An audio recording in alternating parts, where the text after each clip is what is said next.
Welcome back to a White Gray Black Manga Book Club discussion of Volume 2 of Nausicaä of the Valley of the Wind by Hayao Miyazaki. My name is Bruce, the proprietor of the White Gray Black channel and host of the White Gray Black weekly manga podcast. I am joined once again by my regular co-host of the Valley of the podcast, Gautam. What's up, party people? If you want to check out our Volume 1 discussion, go and check out the Volume 1 video that is listed on the channel or the podcast. We'd love for you to check out. We'd love for you to go check that out. Let's start out just with a little bit of feelings of how'd you feel about Chapter 2, Part 2 of Nausicaä here, Gautam? I thought it was super strong. I really enjoyed it. I think Nausicaä is a great character. I like that we just got a shit ton more action. Like the pacing is insane. It's like nonstop. And it's dense too. Like yeah, the big book version we have here, each section is about 120, 130 pages, and that's normally like about 6 chapters. I think this is 8 chapters each, technically. Man, so much stuff happens. I'm like doing the plot synopsis. I'm like, wow. Yeah, it's only an hour and a half of reading, but it's like so many things happen, so dense. I agree. Nausicaä continues to be an exceptional leading lady. Strong and merciful and powerful and badass and cool. She's great. And I really like that she does like kill a few more people, and it's like an innate hypocrisy surrounding her character that's inevitable due to the nature of war. It's just cool. It's just good shit. Yeah, she's very much trapped in a world that wants her to be more cruel than she wants to be, and sometimes we'll kind of get to that with the Omu and stuff. This section, I believe, is called the Lake. Is it called the Lake of Rot? Is that right? That's an Elden Ring. It's the Acid Lake, I think. The Acid Lake, yes. Yeah. Hold on, I'm gonna go back to it. Yes, Acid Lake. The Lake of Rot is Elden Ring. You're right. That's a different Miyazaki. Cool. Let's just start going through kind of what happened, and anytime you want to stop me to discuss something, we'll go for it. We start this chapter 2, this volume 2, with Nausicaä and Asbel escaping the underground sea of corruption on her little glider, and they are very quickly captured by a Dorok ship. And we get to learn a little bit kind of about our kind of third big player, I guess, in the world. There's the Toromechians, there's kind of Nausicaä and the independent states, I guess you could call them. And then there's the Doroks. And the Doroks are kind of they are the rebellion to Toromechiä, I would say, to Toromechia's empire, if you want to call it that. Right. And I like their armor and design.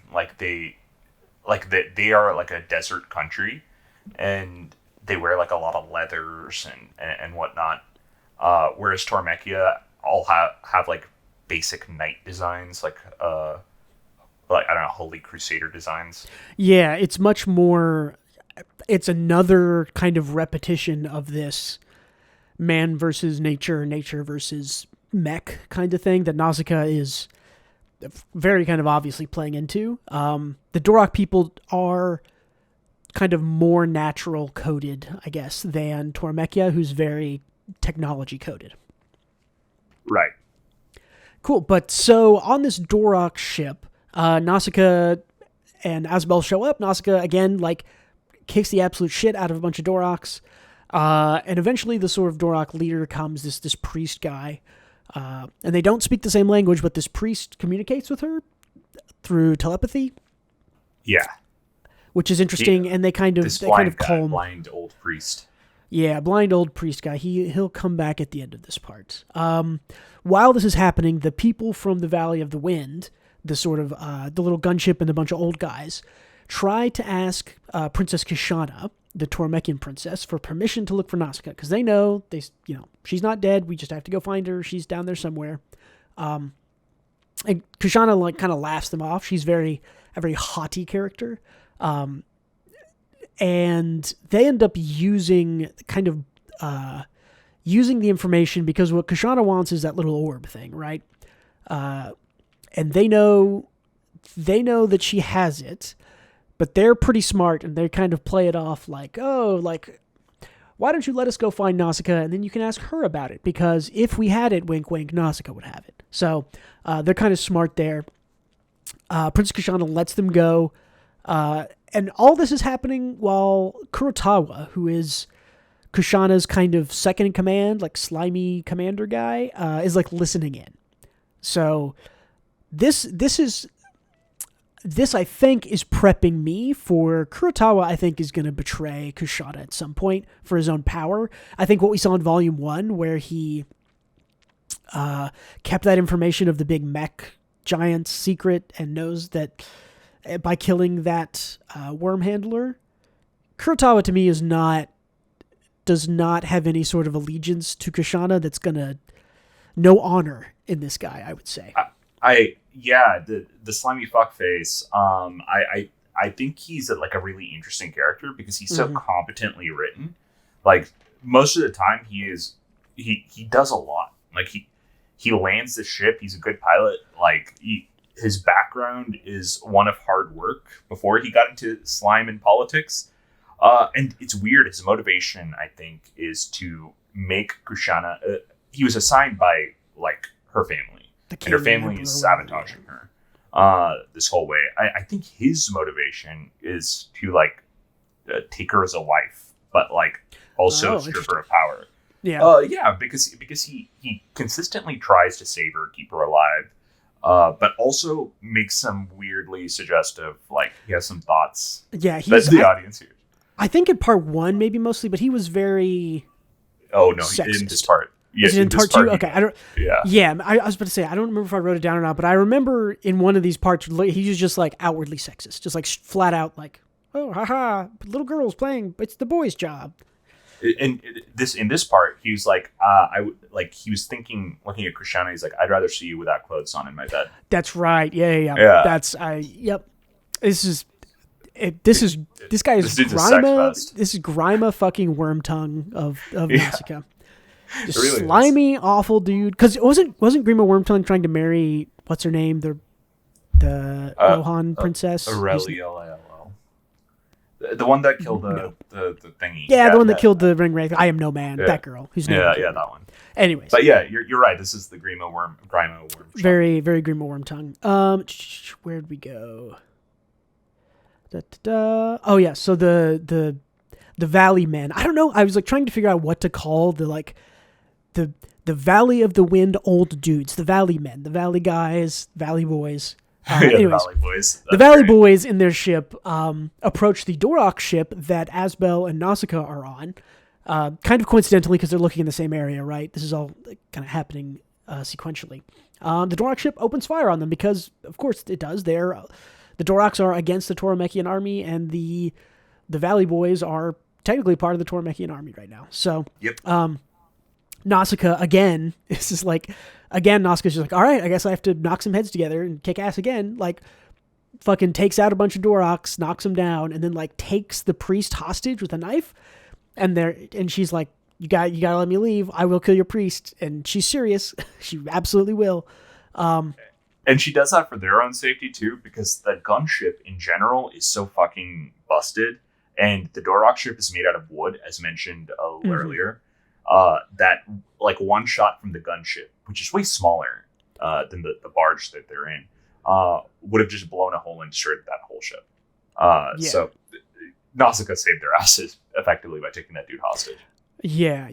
So, so I forgot. So while they're on the ship, Nausicaä sort of gets. This is another interesting.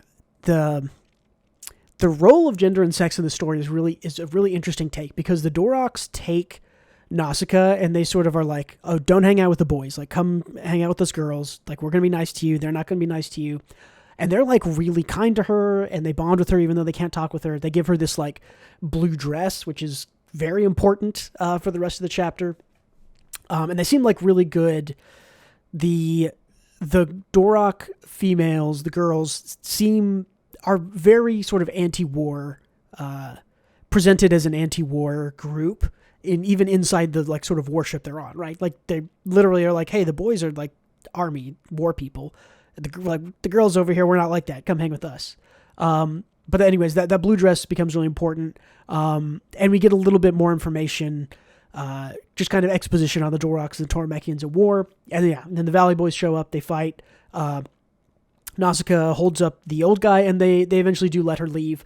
Part of this is that Asbel says, no, I'm going to stay behind with the Doroks. Like this, I think it doesn't explicitly say it, but to me, I read this as Asbel clearly sees like, I'm trying to fight the Tormekians. The Doroks are trying to fight the Tormekians. He essentially joins the rebellion, right? On the ship, he's like, yes, this is my join the rebellion moment. Right. I thought that part was really funny because as soon as Nausicaa glides away, she had just held this high priest hostage. Asbel takes her place, holding the dude hostage while she flies away. And then as soon as she's gone, he drops the gun. And he's like, okay, well, that's done. And they all beat the shit out of him. Yeah, I'm going to jump him at the end. Yeah. So funny. That's good stuff. And so that's kind of the first little arc that happens there. So the next thing that happens, it's just the momentum of the story starting with part 2 to me is like, it just moves, right? It's like Nausicaa's fighting, and then they are bartering, and then they are moving, and then they are fighting again, and then she leaves, and the next thing that happens after she leaves is she's on the gunship with the Valley Boys, and they come across a whole herd of Omu, which are like charging sort of out of the Sea of Corruption, and she finds that some other Doroks, not necessarily the ones that she was with, although they're kind of all like loosely aligned, some other Doroks are essentially baiting these Omu, and they're also baiting the Tormekians to kind of run into each other because they know that the Omu will just wipe the floor of the Tormekians, right? The Omu are like, they're extremely powerful, and there's like 40 of them here, or more maybe. Yeah, it's the stampede from Lion King, and yeah, except instead of one, I don't know, what is a wildebeest? Is that what that was? Is a wildebeest? Yeah. Yeah. What are those? Like 400, 500 pounds, a ton? Yeah. Maybe? These are like skyscrapers. 70 ton. Yeah. These are like 70-foot tall giant worm things. Anyways, what Nausicaa finds is that the Doroks who are trying to set up this trap, kind of baiting the Omu and the Tormekians together, are torturing a baby Omu that they have captured in order to kind of get it to, we mentioned they have like sort of a hive mind. So if they torture one, it like enrages the others. In the same way, in part 1, we saw that capturing or shooting some of the other bugs in the forest kind of triggered the Omu to go into like kill mode. This is where visually a lot of the style of this stuff is really cool. Like the little floating pod they have that's like torturing and holding up this Omu, I thought is really cool. It looks like distinctly different from the Tormekian tech and the tech that Nausicaa has from the Valley of the Wind. Yeah, it's like a flying pod. It's cool. It's neat. It is much more. It very much is drawing on that Mobius art style that we kind of talked about in part 1. It's like what Bowser flies around in a little bit. Yeah, a little bit like that. But essentially, Nausicaa goes with like a pistol at her glider and is like, I'm going to stop them from torturing this little baby Omu. And she does that because she's badass. And real quick, for context, they are torturing the Omu. Like we said, they did like a land battle. The Tormekians did a land battle with the Empire, which seemed ill-advised. And then they retreated, and they tortured this little guy. So the Omu rampage over the entire Tormekian army. And, right. Destroy all of them. Yeah. Yeah, the Tormekian and the Doroks like have an encounter, I guess, like right before this or during this kind of that we learned about. So right. But yeah, Nausicaa takes up the torture device, saves a mortally wounded Omu. So she doesn't save it; it is still going to die, but she stops it from being tortured. She sort of commands the Valley Boys to go warn the Tormekians that they're about to be like absolutely annihilated by Omu and Doroks like together. Which kind of still does happen. They go and warn them, and the Tormekians are like in the process of escaping, and the Dorok gunships show up, and they take out. The Dorok gunship takes out a couple of ships, and then I think the Omu also show up and take out a couple of the Tormekian ships. They all get annihilated aside from Kushana's ship. Yeah, I think it's like just Kushana's ship and maybe like a couple more that got to take off, some of the smaller ones maybe. But we get this really cool moment for Kushana, who is like maybe not my favorite character, but I'm super interested to like see more of her going forward. Where she like has a big long braid and she like standing on the like standing on her ship as they fly away. She like cuts her braid and is like, I vow revenge, which is just a cool moment. It's a really, I would say stereotypical, maybe it is stereotypical. It's kind of a typical stereotypical thing for a female character who has a big kind of character change or a pivot in what they're doing or a change in their story and motivation to cut their hair, right? You see this a lot. Like Mulan does this, right? Mulan does this before she goes to war. So, right. This visual thing is very typical and very cool and feels kind of momentous even, and which is an interesting. It's just I don't know. You hadn't really thought about it. It's not like Kushana had like mentioned her hair, but like again, it's just this really interesting representation I think of gender roles and everything, where Kushana is like a warrior princess and she kind of gets rid of the last of her princess parts, right? Like her right. She gets rid of her long braided hair and says, okay, I'm a warrior now. Like fully commits to, I'm out for revenge. I'm out for fighting. I also think it's just a good, on top of all that, it's like good villain writing, right? Because she's complex. She cares that all of her men died, and her men were even talking about like, it's like, oh, we should have known their brothers were plotting something and blah, blah, blah. You know, like they all care about each other, even though they're the evil people. And same thing with the Doroks, who were kind of the good guys in this part, in part 2. They still like killed all those Tormekians, tried to kill all those other people with the stampede. We're like torturing Yomu, who we know that's bad from our point of view, right? Our point of view is Nausicaä's, so we know that them torturing a bug like that is bad. So yeah, like even the good guys are very, very. They do a lot of fucked up, terrible shit. In the name of war, you know, like, and that's the point. But yeah, it's just very I mean, it is testament to all that we've read, part 1 and part 2. It's like no one there. It's I hate saying it, but it's like everyone's just kind of a shade of gray, right? No, it's not not a black and white story, which I think is shows sort of the maturity and the skill here. So after Kushana cuts her hair there, Nausicaä grabs like a big gun from the Dorok thing and is like, I have to put this baby Omu out of its misery. Like aims this like, it looks like a. It's like a heavy machine gun. It's like the minigun chain gun from like Doom is what she's holding. Like a huge. Yeah. Like just to like hold it down like with all her weight. It is what the heavy from TF2 looks around. Yes. Yeah. Exactly. Like the heavy minigun. Yeah. She's like, I'm gonna put it out of its misery, and she's instead is like, no, of course not. I can't. I'm a Disney princess. I can't do it. And she says, no, like, I'm going to get you, the Omu like tries to go into the lake to get back to its family. And the lake apparently is just like pure acid, like melts it immediately. I think her boot gets in it and like burns her foot. And she's like, okay, she's like, I know what I can do. Like I can take you back to your family. You can die with them. That will be my good, the good thing I do today. Right.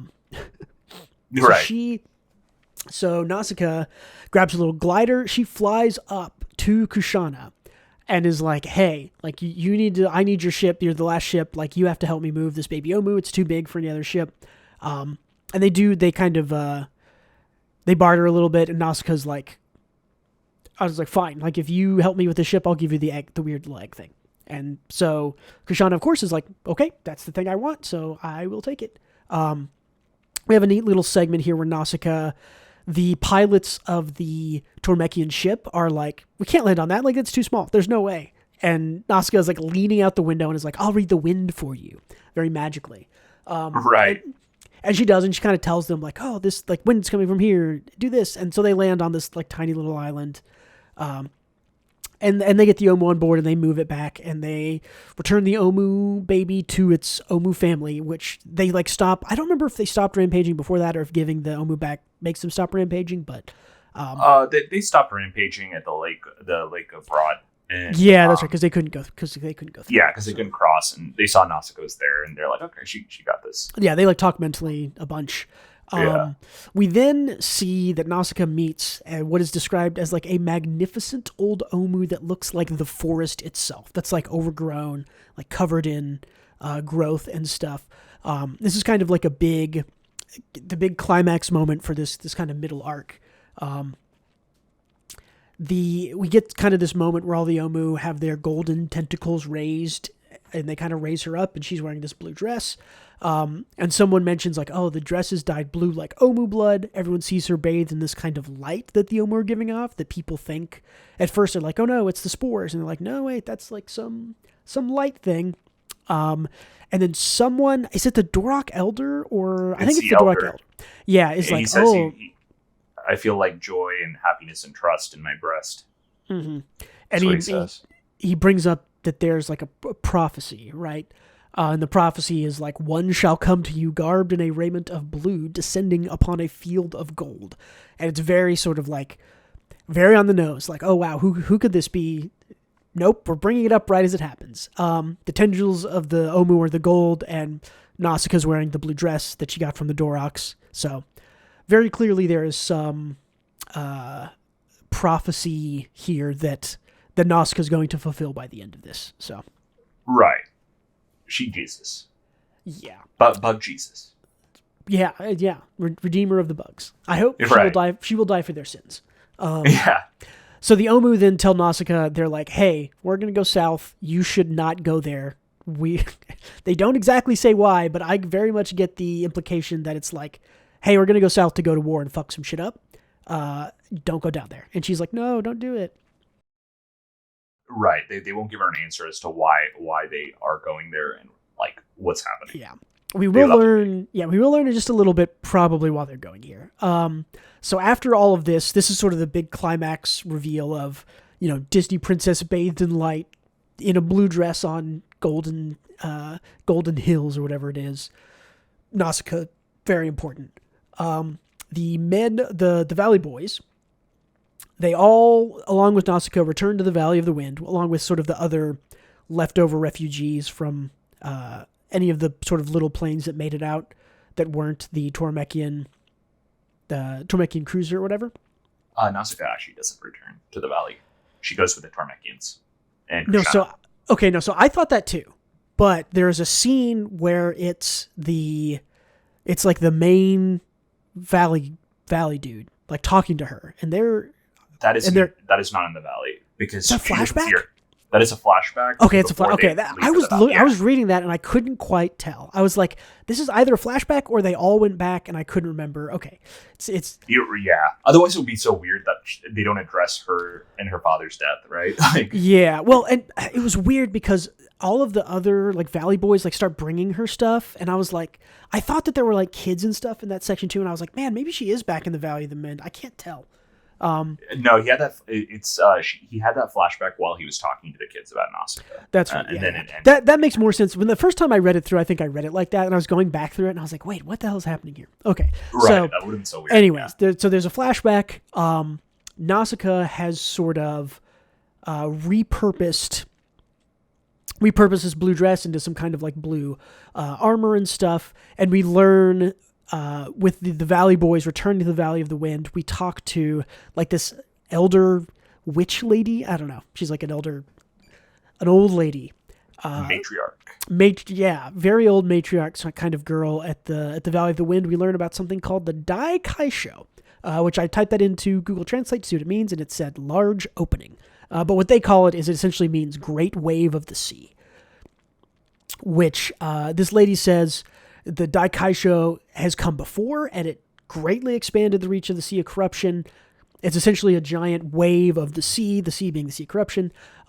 And they know that this is done by sort of all of these Omu kind of charging and dying, and when they all die, they release like a shit ton of spores, and they go everywhere, and that, fucks up the land and expands the reach of the Sea of Corruption. So this is, connect the dots here, this is, I would assume, what the Omu are heading south to do, right? Is to they're gonna do this Daikai show.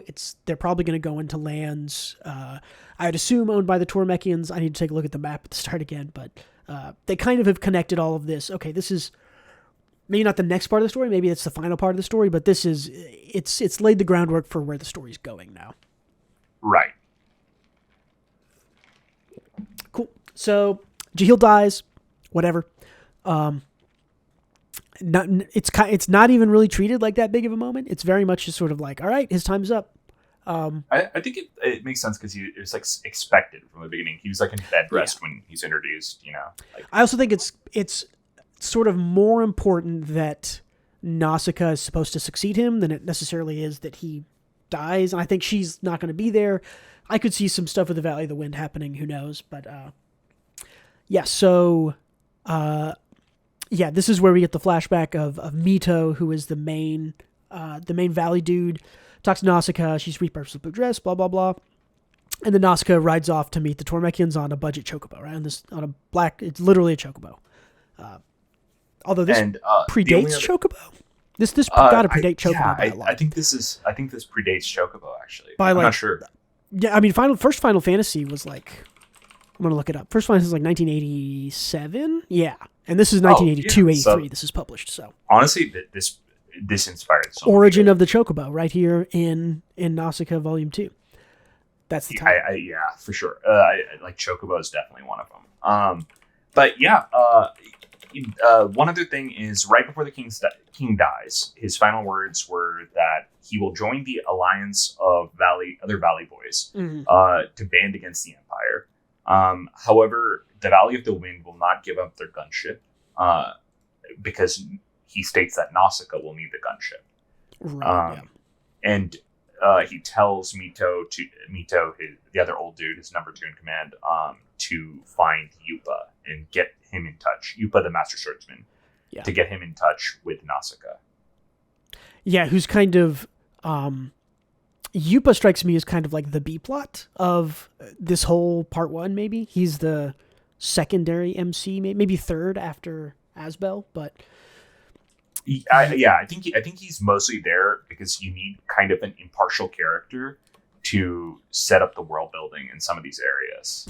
Yeah, and you just kind of need someone to be elsewhere because you can't just follow Nausicaä the whole time. But anyway, so cue the story now, jumping to Yupa. We are now following Yupa. He finds like a large, I don't really want to call it a city. It's not really a city. It's like a large structure that a bunch of people are in. City-like, I guess. Right. He like goes in, confronts a bunch of worm handlers. It says, "Fuck you, your worm handlers don't like you." Bro, they're so mean to them. Dude, everyone hates. Yeah, I even felt a little bad for them this time because like they are so brutally mean to worm handlers. Nobody likes them. It's kind of funny how like it's so funny. Oh, Yupa is this very like kind of heroic paladin, good, caring person, very much kind of on the same level as Nausicaä. And he walks in and he's like, fucking worm handlers. Well, actually, wasn't Yupa nice to them? He's like, worm handlers are humans too. I'm going to take this jerky too to give it to them. I think he tried to, and he approached and was like, I still hate them. No, I think you're right. I think he was actually pretty good. But like everyone around him was absolutely. It's just really, you're right. It's just really funny how brutally mean everyone is. Everyone else is very severe to like literally like imagine if you were just like plumbers. Like you just hate plumbers. They're just awful. Like the worst people ever. Only bad people are plumbers. It really does feel like that because like the worm handlers in this chapter, they just try to buy some wine at the bar and everyone's like, worm hand. Exactly. Get the fuck out of here right now. But anyway, so Yupa like does some kind of dealings with them. I don't know. He like gets some info out of them. It's not super important. The important thing here is he finds these mysterious jars while he looks around. That seem to be kind of, I think they're being delivered by the worm handlers to the Dorokians. The Dorokians, Dorokish. However you say it, yeah. The Doroks, but I don't know. Yeah, Yupa infiltrates the worm handler ship, worm handler / Dorok ship, and gets into their base that way as well. And what he finds there is one of these vats, one of these jars, with a baby Omu being bred inside it. I don't think, are we told why they are being made like this in this part? We're not told why, but I think the assumption is to instigate stampedes. It's kind of like a Omu nuke, if you will. Yeah, I agree completely. I think this is what they did with the Omu that Nausicaä kind of quote unquote rescued. All you have to do is take one of these guys out, torture it in an area, all the Omu charge, boom, you've got an Omu nuke essentially. So yeah, Yupa kind of the Doroks all confront him, try to fight him off. There is a mysterious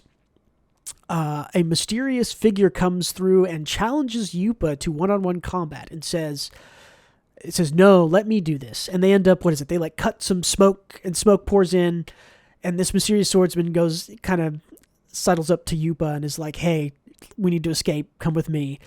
Spoilers, it's Asbel, who's been with the Dorok. So this is like, I'm assuming this is kind of after like a little bit of a time skip maybe, because I mean, we essentially just left Asbel with the Doroks, and then now he's like armored up and he's part of them, and they kind of, I don't necessarily know if they don't know who he is, but he's kind of infiltrated and blended in with their society here. So right, yeah, I think you're right. There's probably a time skip. He is like infiltrated Dorokian society, and with that said, the elder, the blind elder, and one of Nausicaa's friends from the ship are also on his side, so they helped him kind of infiltrate. It's kind of made clear here that the Doroks that Nausicaa and Asbel ran into are kind of like a better than the others in some way. They're like they weren't initially, but they saw Nausicaa, like the priest saw Nausicaa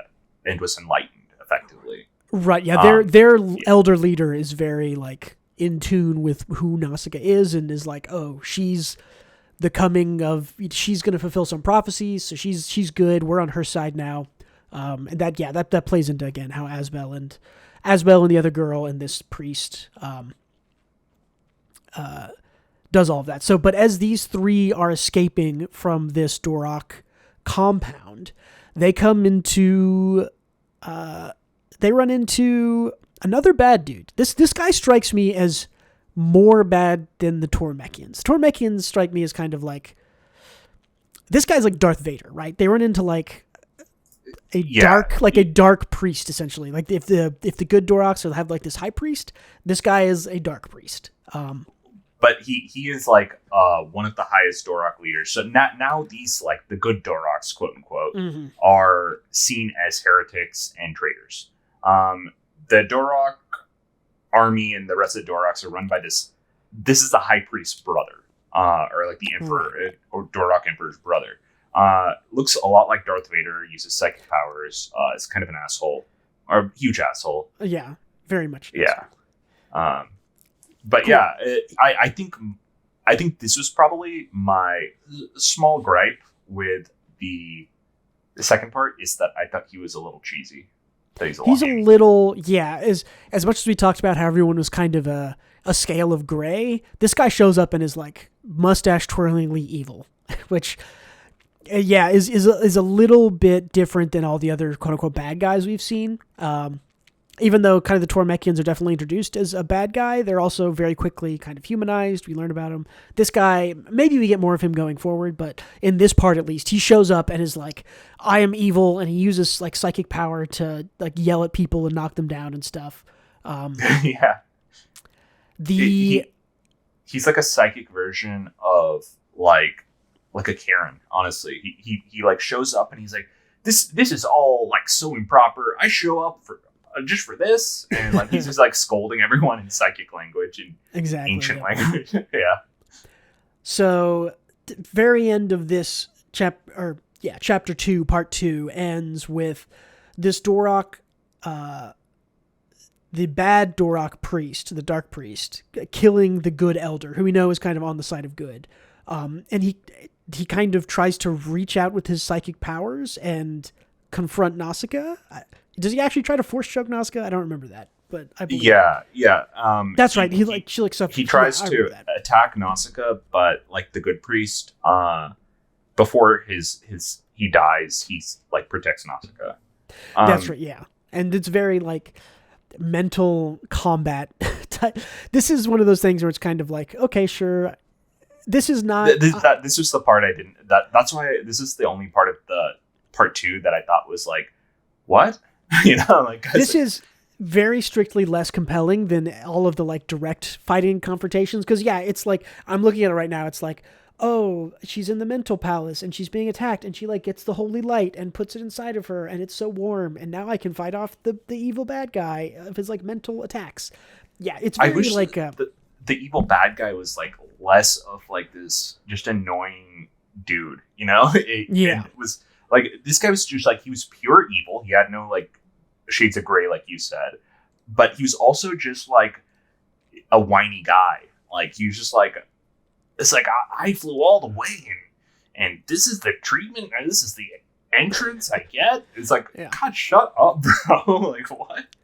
Yeah, we'll see. We'll see what the story does with him, but that was just a little bit silly for me. But it was a small part that I don't think will probably hold too much relevance. Yeah, I hope there's not a whole lot more like mental combat, light versus dark kind of.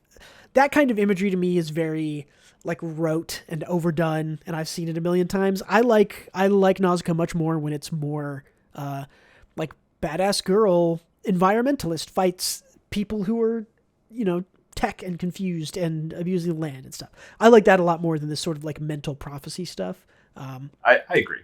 I don't mind I like the prophecies. I like the Omu and Nausicaä being like kind of the Jesus figure. I like all that. Yeah. But I just didn't like this psychic dude that suddenly showed up, like this Darth Vader guy, and was like just I don't know. He felt like the most. It felt like it was thrown in at the end because I don't think these like force battles, like these internal persona like battles, were established at all. It was just strange, but it wasn't a big gripe or anything. It was just like this dude was there for like the last 10 pages and was an asshole. Yeah, for sure. And then the very end of this part, we see the Tormekian cruiser with Kushana and Nausicaä on it, getting a little flying over the clouds, getting a little announcement. It's like, attention, we are entering Dorok territory. Maintain maximum alert, and that's the end of part 2. Great. Yeah. 100 chapters. I had an awesome time reading that. Yeah, 100 pages. The main question I am left with is, how is this the movie? Because I know that the movie... It's not. Yeah, they restructured it, I'm sure. I don't remember a lot of the movie, to be fair. But I do remember parts of the end of it. And none of the end of that movie it has shown up yet. And I do remember the little jar and the baby Omu stuff that was in the movie, but that was at the end of the movie as well. Yeah, I was gonna say I was after I read this, because I know I had read on Wikipedia or whatever that the movie adapts the first 2 parts. So these 2 parts that we've done videos on now, that's what is adapted into the movie. And I was like, oh, cool. It's going to like sort of tell a complete story by the end of part 2, and then it's going to keep going. And it didn't. So clearly the movie has done some adaptation here, because yeah, if I were to make the movie, I would pretty much just like go up to the big confrontation on the lake with the baby Omu, and that's the end of the movie, which it sounds like maybe what it does with some, they might mix up some other stuff. There was more stuff. I won't say what it is, just because the part I remember is a little spoilery, and if people are reading along, we'll get there, and I'll tell you when that part shows up. And we are, I think, I don't know if it will be the next thing we do or if we'll do it at the end, but we are going to watch the movie and talk about that a little bit, because I'm curious to see it, because I do think... Let's do it at the end. Yeah, I do think as good as this is, most of the qualms I have with Nausicaä so far are more on visual clarity and density of pages and paneling. I mean, there's like, I flip to a random page and there's 1, 2, 3, 4, 5, 6, 7, 8, 9, 10, there's 12 panels on a single page. That's a lot of, there's like 1, 2, 3, 4, 5, 6, 7, 8, 9. There's like 11 panels on this page. I'm just flipping to random pages and there's like, the art's a little rough too. It's dense. Yeah, it isn't necessarily rough. It's just really... Some panels are, honestly. Yeah. It has a hard time defining when things get busy. A lot of times the art is really busy and it's hard to tell what's going on. As a proponent of good action paneling, the action paneling in Nausicaä is not very good, which is, a small thing, although it is way more action-packed than I thought it was going to be. And sometimes it's really good. It's like, it's like good. It's like really good sometimes. Like I think like the gunship fights. I was gonna say, I think the gunship fights are they're really clear because it's really easy to see sort of a gunship on a background, kind of attacking or flying around. But then when it's like, Nausicaä fighting 40 Doroks at the same time, it's like I cannot tell what's going on. Like, she made her way over there and is holding up the priest. Cool, I couldn't tell. But I believe you. I had to like reread or like relook at that panel where the slimy advisor shoots that chocobo that Kushan is riding on. I'm like, wait. Oh yeah, I totally yeah. That was like a really hard to parse panel, but it has moments like that. All in all, I think it's good, but the art is a little rough, and I think the movie fixes a lot of that. I think in general, Miyazaki is a really good writer and a really good animator, and this is his, from what I understand, it's generally his first major foray into manga. So I do think this will make a better movie on screen. Like I'll just say that, I guess, that I generally think that making this animated, I think that's more Miyazaki's wheelhouse than still art. And I think this is much more of a what's the word I'm looking for? Much more kind of slideshow. What's the slideshow they make before a movie that like storyboard? Storyboard. There you go. Exactly what I'm looking for. Yes. This is much more of a storyboarded story than it is actual. He isn't like breaking down the action into smaller parts. He's just saying, well, here's the next, the next scene, the next storyboard is here, right? So you do when you're storyboarding, you do a different piece of art anytime a scene changes, anytime a new person speaks, or anytime any change happens, right? You're supposed to do a new storyboard, but a lot of times there's really minor changes in a storyboard that you don't, right? Like if somebody's winding up a punch and throwing a punch, in a well action paneled manga series, that could be 2, 3, 4, 5 panels. That is one storyboard always when you're doing storyboarding. So, and I think that's kind of what is causing some of those issues with clarity. Yeah, definitely. I completely agree. But with that said, I don't think it's still really bad looking. It's not bad looking. I mean, the art inside it is great. I really love, like, I'm super interested because the next, looking forward to the next part, which chapter 3 is called the Dorok War, has this really badass picture of Kushana on it. And she's, like I said, I think she's like the most interesting character right now. So I'm really looking forward to reading more of this. Yeah, me too. I can't wait. Yeah. Any other final thoughts after we kind of went through all that? No, we kind of said them as we went. Do you have anything? I mean, other than I enjoyed it, I think it's really good. I had a great time, man. Yeah. I am looking forward to getting through the rest of it. It's a little strange for me because I am very used to binge consuming media. So to read like 120 pages of this every week and not just immediately like tear through it all is a little bit different. It's different because it kind of has longer to sit with, longer to think. You get to go back to it when we do these videos if I've read it a day or two before. So I'm actually preferring it for this particular read because of the density. Like, it's dense and nonstop, right? Yeah. So it's nice to break it into segments and reflect on each segment because I feel like we're getting a lot out of it. Yeah, I definitely think this is not. I feel like by the end of this, there's no way you could talk about everything that happens in a single video that's less than, however much all of our videos added up will be, right? There's so much stuff happens. I mean, there's essentially like 3 full kind of mini arcs inside this 120 pages we read, right? There's all the pre-stuff on the Dorok ship, there's the Omu swarm, and then there's the Yupa Dorok infiltration thing. Like those are all 3 distinct parts of the story that are all completed. So yeah. I think we should make a worm handler rights activist group. Justice for worm handlers. Yeah.